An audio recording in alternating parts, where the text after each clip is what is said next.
ఓం ఐం శివశక్తి రుద్రసాయి భైరవాసిత గురు శ్రీ రమణానంద మహర్షి గురుభ్యో నమః.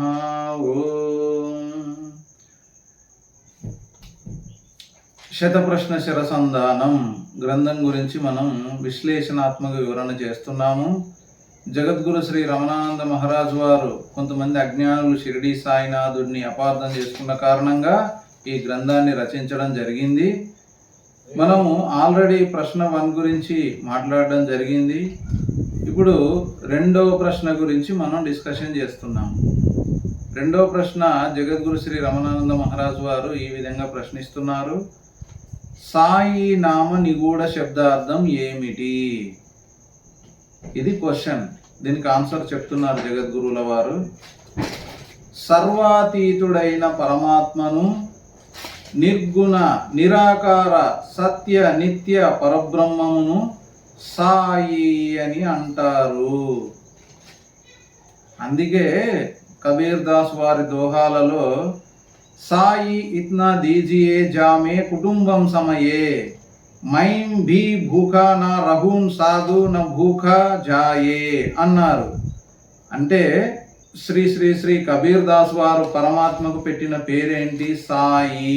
సాయి అని వారు కబీర్ దాస్ వారు సంబోధించడం జరిగింది.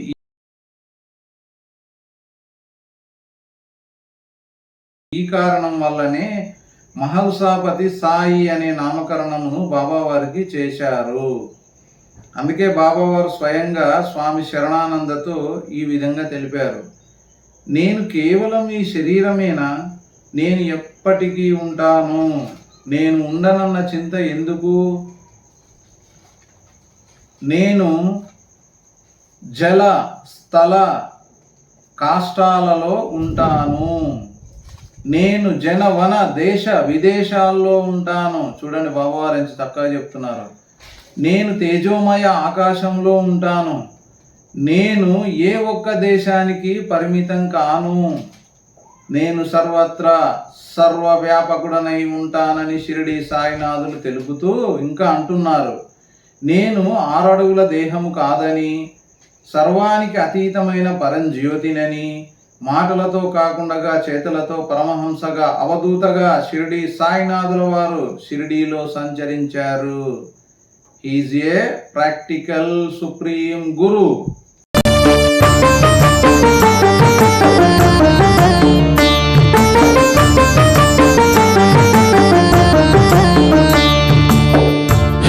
प्रभो महाप्रभो शिरडी साई प्रभो, हे प्रभो महाप्रभो शिरडी साई प्रभो. ఇట్టి సాయిబాబాను దేహాత్మ భావంతో ఒక మనిషిగా చూడడం, కులమతాలను ఆపాదించడం సుజ్ఞానుల లక్షణమేనా?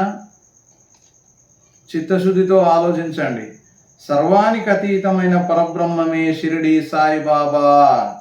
కాబట్టి షిరిడి సాయినాథులంటే సాక్షాత్ నడయాడే పరబ్రహ్మం అని అద్భుతంగా శంకారావం చేస్తున్నారు జగద్గురు శ్రీ శ్రీ శ్రీ రమణానంద మహారాజు వారు. చూడండి ఎంత చక్కగా చెప్పారు. ఇది ప్రశ్న 2కు వారిచ్చినటువంటి సమాధానం.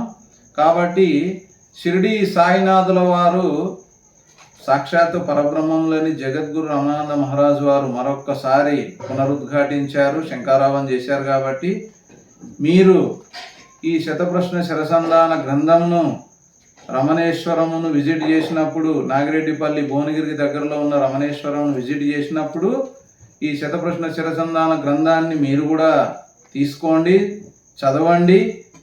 షిరిడి సాయినాథుల పుష్కలమైనటువంటి శుభాశిస్సులు, దివ్యాశిస్సులు పొందండి. ఎందుకంటే జగద్గురు శ్రీ శ్రీ శ్రీ రమణానంద మహారాజు వారు సెల్ఫ్ రియలైజేషన్ అంటే ఆత్మ సాక్షాత్కారము పొంది ఇతరులకు ప్రసాదించగలిగినటువంటి మహాసిద్ధేశ్వరులు రచించినటువంటి అపూర్వమైనటువంటి అత్యద్భుత గ్రంథం.